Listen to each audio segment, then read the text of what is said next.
Gentlemen, and welcome to the school committee meeting of Monday, April 9th, 2018. First on tonight's agenda is the acceptance of the meeting minutes of March 26th, 2018. Motion to approve. Second. All those in favor? That is a vote. Thank you very much. Seeing nothing under correspondence, we'll move on to item 3, our superintendent's report. Dr. Cron. Thank you. I'm going to ask Ms. Forlizzi to talk about our trip to the MSBA last week in Boston. Yes, last week, April 2nd, we went to MSBA in front of their panel review for them to approve our OPM selection, which is PMA. It was approved. And the RFS is now out for our designer. What's the name? PMA, RFS, TDI, it's like, yeah, Right, sorry. Go ahead. Okay. So the RFS is out now for our designer architect selection, and that will be hopefully all said and done by June 19th. Go through the same process again. We advertise. We have them in for a little open house. They tour the buildings, ask any questions. Then we'll have a submitted to our MSBA again for their response, and hopefully it will be approved and said and done by June 19th, and we'll be able to start our process of actually selecting a site and drawing what the school would look like. Outstanding. So great to see tangible benchmarks starting. Yes. Yeah. And just to mention, Dr. Cron, Ed Kimball, chair of the school committee, and Dick Phelps went to the MSBA also on April 2nd. And you? And me. And I understand there's an update to our reimbursement rate. Yes. Our reimbursement rate was bumped up to 63.4%. That's outstanding. That's a starting point. That's where you start. Now that's on reimbursable only, which our project managers were quick to remind us of. But again, that's a very, very good rate. That's the minimum. That's the minimum, we're starting. and then we go up from there. Yeah, especially if you start with the environmental stuff. No doubt about it, yeah. Just a really great opportunity for the town. That's That's awesome. 47 cent dollars for the townspeople, Exactly. which is a pretty good buy. Right. Pretty good buy. Especially when they have money, they want to give it to us. Yeah. Yeah. It's always a good I mean, thing. Yeah. Good. Next, I would like to thank everyone for attending our business breakfast last week at 7:30 on April 4th. It was nice to have some of our local businesses represented. And I also want to give a shout out to our selectmen. All 5 of our selectmen came to the breakfast, and I was very, very pleased to have them come. But I think it says a lot about their commitment to the town and to the schools and to the process, and I was very, very pleased to see all 5 of them there, so thank you. A few smaller things. First of all, it is coming into AP exam time, and I thought it was a notable benchmark that this May, 121 Rockland High School students will take 209 advanced placement exams. And that continues to grow, and more importantly, the scores continue, I think, to move in a northerly direction. So that we're just looking for signs of growth on a regular basis. And for me, I know when we started talking about this 6 years ago, it was first it's get more kids involved, so open access. Now it's get the kids prepared to be ready to take the courses. Then it becomes, our improvements are now gradations as we move up. Is there some way to show, to communicate with the student body how appreciative the school committee is for their dedication and efforts to involve themselves in such a challenging, the programs, these AP classes is so challenging. Yeah. And I think they ought to know that it's not going unnoticed. I know that I'm sure Dr. Harrison and the faculty compliment them, but I think they should know that Yeah. we appreciate it as well. Probably draft a letter. And Do something. and get it Well, in their hands. I just think it's notable. I know it was when you, in your former incarnation as a high school principal, that was a big priority of yours, and I know as a new superintendent it was as well, to get more kids involved in advanced placement, and clearly it's happening, so that's great. And it takes, obviously, as Dick pointed out, a lot of buy-in from the kids. I mean, they have to believe in themselves and believe that they can take on the extra work and be able to succeed at it. So it's a brave thing for maybe a kid to do. It is. And it was great when the seniors came back. Again, the guidance department, I think, and again, I think the guidance department at the high school and middle school are doing an exceptional job. it was great to hear the kids who came back to speak, the seniors who now they're freshmen in college, and the number of students who spoke about the freedoms and the financial relief that their advanced placement coursework provided for them as freshmen. And that will pay dividends because by the time they're seniors, they would have room in their schedules, or juniors and room in their schedules to explore all kinds of other things. So very pleased. But just a reminder that when I ask to emphasize advanced placement coursework, the benefits obviously for the students who take the courses, that's pretty evident, right? But the AP coursework and a strong AP program in a school sets the bar very high, and it's excellent curriculum. It's world-class curriculum that is being given to students all over the country. And so when our students score a 3 or a 4, and it's carefully calibrated, so when you're on those teams that do the grading of those exams, I mean, it's no joke. So I think it just raises the bar for the whole school. So that's sometimes people will say, but that's only for the top kids. But it isn't. It's for the whole curriculum, all the way down to elementary school. It really informs your curriculum. So We have a few new AP courses this year. First year, computer science. Computer science. Yeah. And that's not an easy one. No. It is. And I thank the teachers for doing it too. Absolutely. Yeah, Miss Armstrong is my hero. I think it's amazing because, I mean, 17 years ago when I was a senior, I think there was only like 2 AP classes, and it was English and a history class. So now, and there was like maybe 8 kids now. Yeah. In 17 years, it's really not that long. Right. When you really think about it, it goes by fast, and to see that growth is And the amazing. exams start the first week of May. Right? Yes. Yeah. So Awesome. Yeah, anyway, so good they luck get to it. those students who will be taking those exams. Once again, I marvel at the work of our nurses in the schools. In the month of March, 2,945 incidents, health-related encounters is what we call it. And here's my favorite number, 2,729 of those students involved in the health encounters returned to class. So thank you to our school nurses. They do an amazing job. I'd like to remind elementary parents that flip-flops are not allowed in school. We don't want any hurt toes. If they're going to wear sandals, please have a back on the sandals, just so that we don't have any kiddos hurting their toes. I'd also like to remind the public that the Rockland Public Schools need your help as substitute teachers, and anyone who has an associate's degree or better would qualify, and I encourage you to go to your local school or come to central office and we will give you an application. But we are in need of substitute teachers, and I just know that you're out there. So please, and you're watching now too.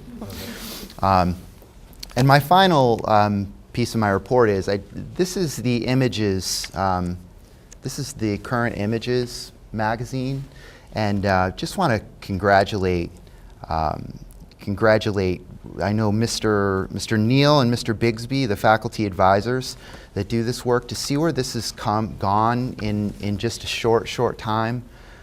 This is world class, and that's a phrase that I almost cringe when I say, but I mean it. These are the kinds of products that again set a very, very high bar, and this is stuff that they do in addition to their curriculum and their teaching work. So. And there are many things like this going on at the high school, but I just wanted to point this out because this is truly an impressive publication, and I encourage you to get a copy. Yeah, I was going to, you stole some of my thunder at the end of this meeting, but I was at the Arts Festival, and they were on sale there, and I was going to suggest they go to, I'm sure the high school main office would be able to hook them up with a copy of that, because it is a phenomenal It's beautiful. work. It really is. It's beautiful. And I just hope that the school didn't pay for this nice paper, because it's too nice. It is really. And that's all I have tonight. Outstanding. Thank you. Dr. Yep. Crown. Next on tonight's agenda are monthly reports for March. We have 4 reports that we'll need approvals for this evening. We have administrators, guidance, nurse, and pupil personnel services, and we'll be looking for 4 motions. 4 motions to approve. 4 seconds. All those in favor? Thank you very much. We have 4 votes. Next up, we have our school newsletters for April from the Eston Jefferson Memorial Park Middle School and High School. And I say it all the time, but always colorful, always informative, and becoming more and more consistent and looking just great. I mean, really, really great. And if your kids are getting these sent home to them in their backpacks, be sure you take a minute to read them, because there is a lot of good info in there.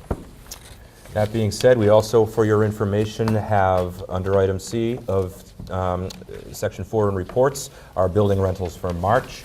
And our buildings are continuing to be busy, which we like to see. We love to see our town using our buildings. Next up, under item 5, old business, we have completed fundraisers, and we've got some good ones.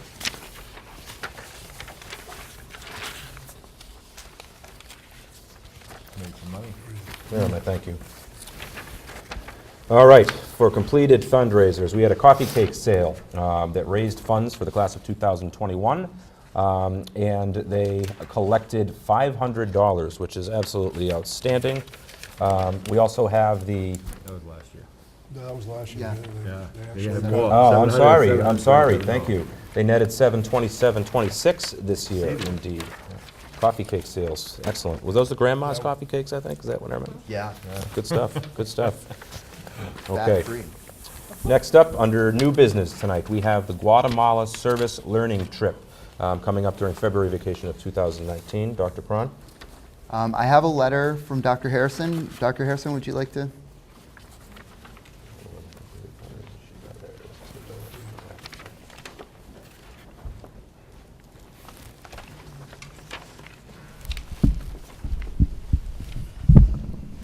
Good evening tonight. I'm here with Ms. Lanigan, Ms. Shaughnessy, and Ms. Medeiros to propose another trip to Guatemala next February 2019. They recently got back in February, this past February, and had a wonderful trip. It was their second trip, and I'm just here tonight to support the trip. It's been a great experience for a lot of our students. I just want to thank John for his support. It's been really great having this program. Awesome. Any questions, comments from the committee? Any changes from the last 2 years? No, so last year we took 18 students. I think this year we're going to do 15 because the homes that we work in are very small, so it's more intimate experience. We're going to do 3 chaperones this year, depending on who's having a baby at what time. We'll be able to see who's going. But yeah, so that's basically it. Same ratio of 5-to-1 students, same trip itinerary. Cost is roughly the same. Last year we had our flights for some reason were very expensive, so we're hoping to get the trip approved as soon as possible so we can book flights early so that to reduce some of the costs, because last year the flights were in the 800s, which we're Tough hoping. time to fly February vacation. Yeah. So I just booked a trip for next February and almost fell over with the... yeah, well, our travel agent said that if we book earlier, we'll probably be able to reduce the cost, which would be great for the kids. So, How many chaperones are you going to be having on this trip this year? 3. 3? Okay, and any of them male? Yeah, we're thinking so last year Chad Bigsby came, so Okay. I'm assuming he'd want to come again. And the reason I asked that question is because I know last year there were some students, you want to have a male-female ratio as far as the folks and the adults that you bring along on the trip. And correct me if I'm wrong, but was there some demand from male students that was unanticipated last year, and some males had to be turned away because of a lack of male representation as chaperones? No, the reason that some males were turned away was due to the ratio of applicants. We had a higher ratio of girls that applied than boys. It didn't have anything to do with chaperones. Okay. Payment plan. I hate to be in December with this payment plan. Huh? No, I was looking at a payment plan, there's 3 payments in December. Yeah. Yeah, we did the same thing last year. Yep. We found it was good for the kids because we could kind of like front load fundraising and then Right. reduce the cost Right. towards the end. And then also too, a lot of kids got holiday money and were able to kind of like direct their holiday gifts towards that, which I think was helpful. Good. And just reducing the cost over time. And having the kids know that they're gonna go before summer hit, Yeah. helped also too, because they could fundraise for the whole summer break, which was really crucial for a lot of the families that were sending their kids, so. Great. Can you talk about some of the impact that you've been made and the successes that you've had in the previous couple of years? Yeah, I mean, I can say that I've had a lot of these kids in class over the past few years, and they've certainly come back changed. I hear from their parents all the time how grateful they are that their kids had this experience, and the kids they come back. It's hard to describe, just new people having been exposed to this level of poverty and they get to see a direct impact. Yeah. So last year, Rockland provided, or the first year we did it, we provided, I think, 500 individuals with clean water for 10 years. Last year, we provided over 600. So the kids know that. They work directly with the families. So it's had a big impact in Guatemala and here. I don't know if you guys can speak to. I think one thing that they did this year that we didn't do the first trip was the tool planting in the lake too. So we had done like a whole pre-teaching about the lake and how it's going toxic soon, with the lake being not only like a very sacred place for their religion, but also their main source of water. It's very poisonous. So planting the tool in the lake actually acts as a natural filtration system, which was really exciting because the kids got to tie in a science element to the trip as well. So it went beyond service, it went beyond Spanish, beyond volunteerism, but actually moved it into an educational place as well. Yeah, and it was something that they had actually looked at in their environmental science club and stuff like that, which was cool. So, Awesome. yeah. Add one thing? Yeah.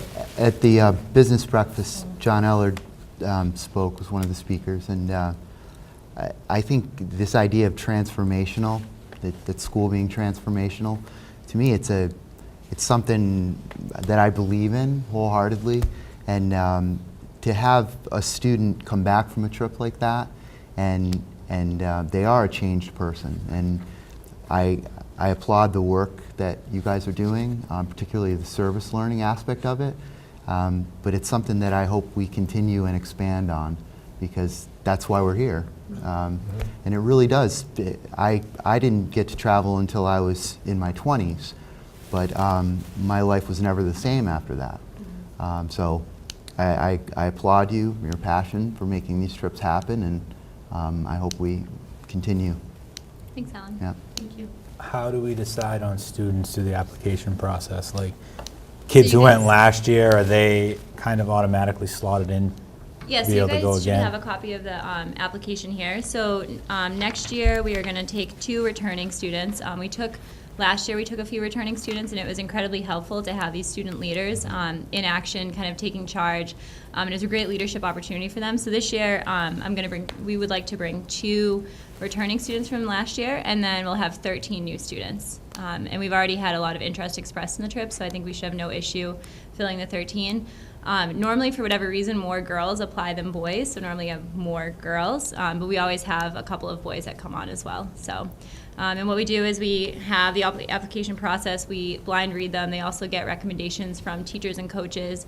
Mr. Harrison has kind of sat in on some of the application readings as well, and then we just kind of go with combo of everything and what we think, who we think would fit best. It can be hard to form a group that will mesh. We really look for people who will mesh in those groups. And so far, we've been very lucky. Everyone who's come on the trips have been wonderful. I I think wonder how you would anticipate handling a situation whereby you have unanticipated numbers of males that might want to go on the trip.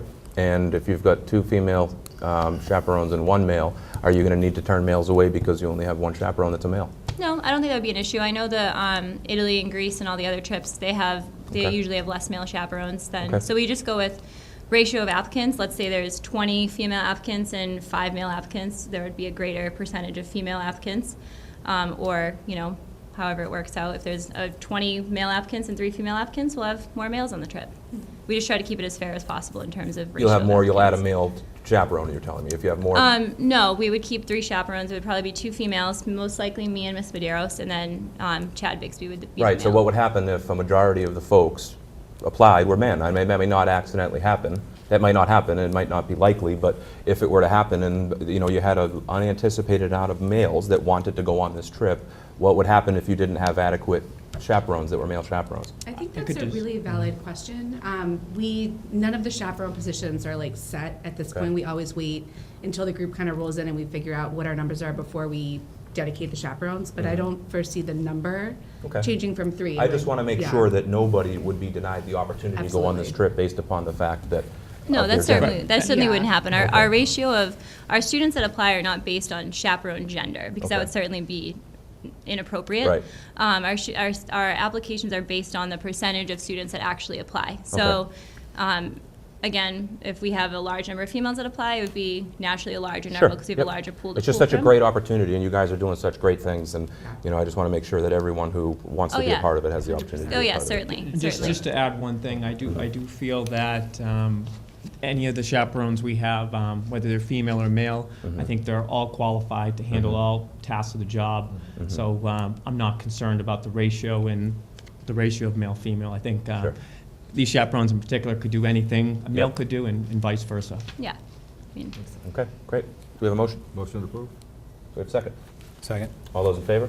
Aye. Thank you. Thank Vote you. in an abstention, is that correct? thank you. Thank you. I didn't vote no. Oh, no, okay, great. Thank you very much. Thank you. Thank you.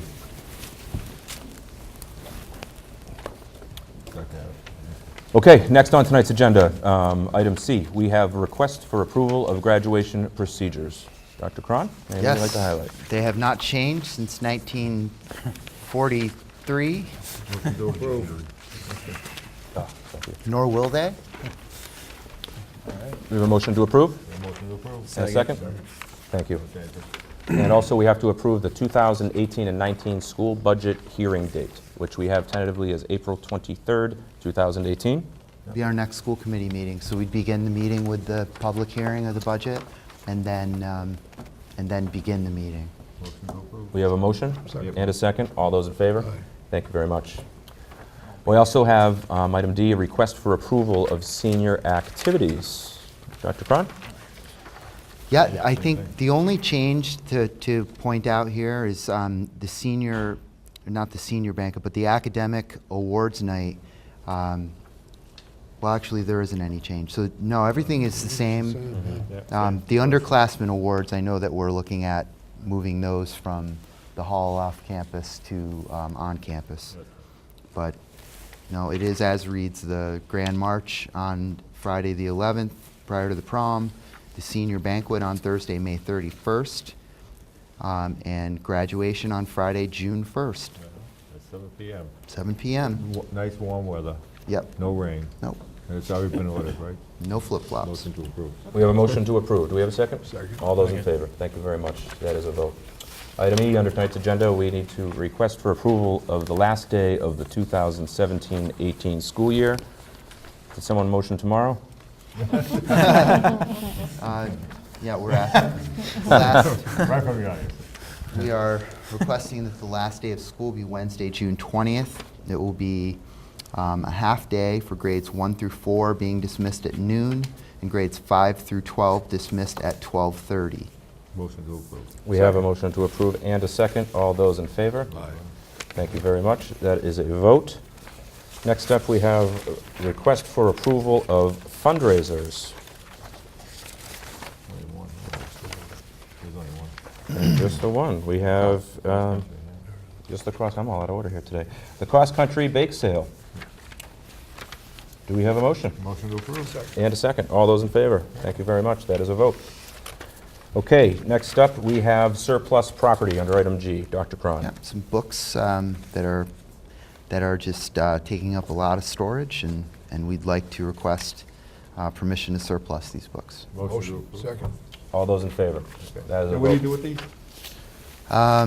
In some Recycle cases, them? recycle. Okay. Yeah. Next up is a home school request. Dr. Cron, do you have a recommendation or comment? I do. We have a family that has just moved here. They seem to have a very, very good grasp on the homeschool process, and I recommend approval. I seem to come from an area where I think there is an awful lot of homeschooling, too. They Yeah. move quite a distance. Right. Yeah, and they certainly, Yeah. I'm glad that they answered all of the questions that were asked. Which was often the committee's biggest complaint. very is thorough manner. Yeah, communication. this is, So we have a motion to approve? Motion. And a second? Second. All those in favor? That is a vote. Thank you very much. Item I is a request for approval of the 2018-19 elementary handbook, and this is a first reading. Right. I have a few changes, and I would suggest that there be some more editing of the book. You want these changes? Sure. Okay. And I'd make a motion to table. Table. Yeah, and we have a second motion on the table? Second. second. All those in favor? That is a vote. Thank you very much. Okay. Last up on tonight's agenda are public service announcements, but certainly not least. Tonight we'll start out with our student representative, Ms. Macy Jones. Students are getting ready for the Alice training on Tuesday and Thursday, where sir, I would say looking forward to it, but we're interested to see like how it'll play out and everything. And so, Any questions or comments, or all good? all good. Excellent, thanks so much. Dr. Small? So I feel like it was a little bit of Groundhog's Day because it wound up snowing, but between last meeting and this meeting, it now looks like spring really is on its way here. So just a reminder to everybody as you get outside to stay safe, wear your helmets when you're biking. This is the time of year where pediatricians stop seeing so many colds and illnesses and start seeing lots of injuries. So hope not to see you in the hospital, hope to see you wearing your bike helmets and just being safe and enjoying the good weather. So. Thank you, Dr. Small. Mr. Phelps? Tomorrow night, Spellman Oratorical Contest in the lecture hall in the high school. If you can make it, I'll tell you, our kids will impress you. They do a phenomenal job with that. The other thing, town election Saturday. There are 2 seats here that are open and some other contests as well. So please do your duty and get out and vote Saturday. Thank you very much. Mr. Mills? Supposed to be warmer too on Saturday. And spring is here. It is coming up. It's been fun to watch some spring sports, golf and baseball and things along that line. The Red Sox are really playing nicely. Sure are, Yeah. And again, get out there and vote on Saturday, 8 to 8. Mr. Garofalo? All right, I got a couple things. I won't be here the first meeting back after the election, so I would like to wish Mr. Mills and Dr. Small and Mrs. Maroney good luck in the election. 2 seats, 3 great candidates. It's a good one to have. And then, other than that, I would like to say that to Mr. Biggins, your father was a beacon in this town and will not be forgotten anytime soon. And I am going to do my best to wear this bow tie every time it calls. So, Awesome. like he would. Thank you so much. I appreciate No that. problem. And I guess that brings me to me and my public service announcement. And I guess I'll dovetail off Mr. Garofalo's comments, and thank you, Mike. But to the town of Rockland, I just can't thank you enough. My dad and my mom moved my family here 30 years ago without knowing a single person in this town. They bought into a business here in town and were welcomed with open arms. And my parents fell in love with this community. They raised us in and around it. And I have grown to raise my family and fall in love with it too. The amount of outpouring of condolences and support and reaching out that this town has done for my family over the course of the last couple of weeks has been nothing short of humbling and overwhelming. And I just can't thank this town enough. I've always said that I've been proud to be from Rockland, but I've never quite felt the love come our way the way that it did these past couple weeks, and it has really helped my family. So from my heart to all of yours, thank you so very much. And with that, I would like to entertain a motion to conclude this meeting. All those in favor? Thank you very much. Have a great night.